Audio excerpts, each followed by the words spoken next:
লঘুচাপের প্রভাবে অতি জোয়ারে ভোলায় বন্যা নিয়ন্ত্রণ বাঁধের বাইরে নিচু ও চর এলাকা প্লাবিত হয়েছে। মেঘনা নদীর পানি বিপদসীমার উপরে প্রবাহিত হওয়ায় ৭ উপজেলার বিভিন্ন চরাঞ্চলে অস্বাভাবিক জোয়ার হচ্ছে। এতে দুর্ভোগে পড়েছে কয়েক হাজার মানুষ। মলয়দের রিপোর্ট জানাচ্ছেন সিরাজুমনি শুভ। সাগরে লঘুচাপ ও উজানের পানির চাপ বৃদ্ধি পাওয়ায় গত কয়েকদিন ধরে মেঘনা নদীর অস্বাভাবিক জোয়ারে প্লাবিত হয়েছে ভোলা সদরের রাজাপুর ধনিয়া ইউনিয়নের বেশ কিছু গ্রাম।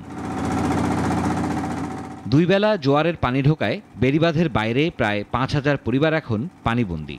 আমাদের পুরো সমস্যা, উঠতে পারি না, বইতে পারি না, পানির লিগা। ফুসকুনির মাঝে আমরা জাল দিছি, মাছ ছাড়ছি, জাল দিছি, তারপরে রাখতে পারি না, এর উপর চলে যায়। আমাদের এখানে একটা বেড়িবাঁধ হলে আমরা মোটামুটি রক্ষা পাবো। স্থানীয়দের দাবি, প্রতি বছরই একই ভোগান্তি হলেও পদক্ষেপ নিচ্ছে না প্রশাসন। গরুটি লইয়া এখন মনে করেন এই রাস্তার উপরে রয়েছে, এই রাত করে এই গরু কে পাহারা দিব? বেড়েটা যদি দূরত্বভাবে যদি দিতে পারতো তা আমরা একটু শান্তিতে থাকতে পারতাম। সরকারের যদি ভালো কোনো হস্তক্ষেপ থাকে, একটা স্থায়ী বেড়িবাঁধ করে দেয়, তাইলে আমরা হয়তো এই জোয়ারের এই জলোচ্ছ্বাস থেকে আমরা মুক্তি পাবো। পানি ঢোকা বন্ধে বেড়িবাঁধ নির্মাণের দাবি রাজাপুর ইউনিয়ন চেয়ারম্যানের। 1 কিলোমিটার বেড়িবাঁধ ইতিমধ্যে হয়েছে, বাকি 10 কিলোমিটার বেড়িবাঁধ যদি হয়ে যায় তাহলে এই মানুষগুলি এই জোয়ারের পানির বন্দি থেকে রক্ষা পাবে। পানি উন্নয়ন বোর্ডের কর্মকর্তারা বলছেন, আপাতত বাঁধের পরিকল্পনা নেই। ওখানে নতুন করে আপাতত বেড়িবাঁধ দেওয়ার পরিকল্পনা নেই, তবে ভবিষ্যতে আমরা এটা ফিজিবিলিটি স্টাডি করে দেখব যে